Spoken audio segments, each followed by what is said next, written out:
Good morning, students. Today we are going to study environmental science from my Living World book. In previous class, we studied chapter 11 plants. Today we are going to solve exercises given at the back of the chapter.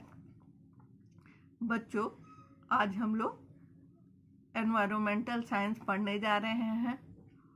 आज हम लोग उन exercise को solve करेंगे जो lesson के पीछे दिए हुए हैं। हम लोग 11th लेसन प्लांट्स पढ़े थे, तो शुरू करते हैं। Page 56। 1. Look at the given picture and label different parts of the tree. हम लोग ट्री के पिक्चर को ध्यान से देखें और इसके पार्ट्स को लेबल करना है, यानी नाम लिखना है। इसके पार्ट्स को का नाम लिखना है। हम लोग पहले भी ऐसा बनाए हैं और इस बार भी ऐसा बनाएंगे। पार्ट्स ऑफ द प्लांट्स जानेंगे और उसका स्पेलिंग भी याद करेंगे और लिखेंगे। जो मिट्टी के अंदर रहता है उसे रूट कहते हैं, तो यहाँ पर हम रूट लिखेंगे। ROOT root. और उसके बाद यहाँ ये लाइन जो है, इस चीज को हम लोग स्टेम बोलते हैं। STEM stem. स्टेम। और उसके बाद यहाँ पर जो है इसे हम लोग ब्रांचेस बोलते हैं। ये ब्रांच है, डाल है। इसे बहुत सारे डाल है, इसलिए ब्रांचेस बोलेंगे। एक डाल को ब्रांच बोलेंगे। BRANCH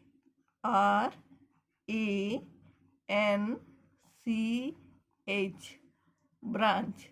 और उसके बाद उसके आगे बढ़ते हैं तो यहाँ पे हम लोग फ्रूट्स देखते हैं। ये एप्पल ट्री है, बहुत सारे एप्पल्स हैं, तो एप्पल एक फ्रूट है, तो यहाँ पर हम लोग फ्रूट लिखेंगे।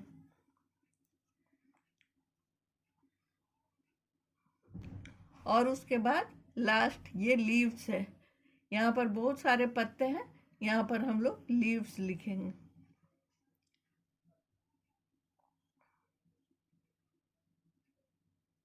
तो बच्चों, आप लोगों को समझ में आ गया।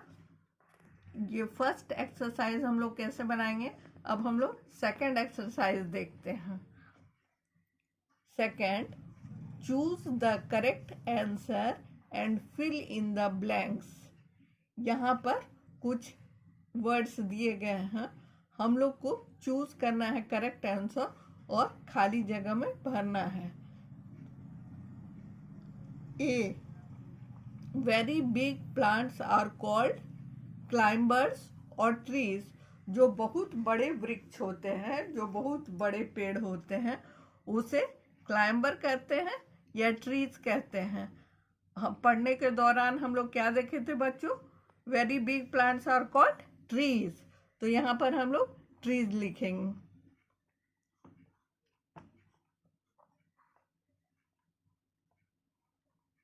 TREES trees. उसके बाद बी देखते हैं। क्लाइंबर्स हैव ए वीक और स्ट्रॉन्ग डैश स्टेम। क्लाइंबर्स के जो स्टेम होते हैं वो कमजोर होते हैं या मजबूत। क्लाइंबर्स वो पेड़ होते हैं जो ऊपर की ओर बढ़ते हैं और उसे कुछ सहारा देना पड़ता है आगे बढ़ने के लिए। वो लताओं वाले वृक्ष होते हैं, तो उसके स्टेम तो कमजोर होंगे ही। उसमें बुक में भी लिखा हुआ है climbers have a week stem, तो यहाँ पर हम लोग जानते हैं कि इसका आंसर वीक होगा। Climbers have a week stem, तो यहाँ पर हम लोग WEAK वीक स्टेम लिखेंगे। वीक लिख दिए। अब सी, नीम ट्री हैज बिग और स्मॉल डैश लीव्स। नीम ट्री में बड़े बड़े पत्ते होते हैं या छोटे छोटे पत्ते होते हैं? बताइए बच्चों, नीम ट्री में छोटे छोटे पत्ते होते हैं। नीम ट्री स्मॉल लीव्स का एग्जाम्पल है, ऐसा हम लोग लेसन में पढ़े थे। तो यहाँ पर हम लोग स्मॉल लिखेंगे, SMALL। समझ में आ गया बच्चों। अब next D, mostly roots are under और अबव डैश द ग्राउंड। ज्यादातर रूट्स कहाँ रहता है? मिट्टी के अंदर रहता है, जमीन के अंदर रहता है या ऊपर रहता है? रूट्स हमेशा जमीन के अंदर रहता है, तो अंदर को हम लोग अंडर कहते हैं, और यहाँ पर UNDER अंडर लिख देंगे। तो ये समझ में आ गया बच्चों आप लोगों को। अब हम लोग नेक्स्ट ई देखते हैं। We get wood from creepers और ट्रीज डैश फुल स्टॉप। हम लोगों को वुड कहाँ से मिलता है, लकड़ी कहाँ से मिलता है? क्रीपर्स से मिलता है या ट्रीज से मिलता है? पहले हम ये जाने कि क्रीपर्स कहते किसको हैं। वैसे पौधे जो जमीन में बिखरते हैं और फल देते हैं उनको क्रीपर्स बोलते हैं। क्या उससे वुड मिल सकता है? उसे वुड नहीं मिल सकता, क्योंकि उसके स्टेम बहुत ही कमजोर होते हैं।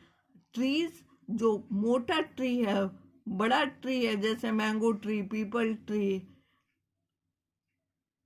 एप्पल ट्री, जैकफ्रूट ट्री, उन सब से हम लोगों को वुड मिल सकता है। तो यहाँ पर आंसर होगा ट्रीज, TREES, ट्रीज। तो यहाँ तक आप लोग समझ गए बच्चों, पेज 56 तक। तो ये आपका होमवर्क है, फर्स्ट एंड सेकेंड, पेज 56। इसको आप लोग बुक में बनाकर भेजिएगा। कहाँ बनाइएगा? बुक में बना करके भेजिएगा। कुछ परेशानी होने से पूछिएगा। Thank you.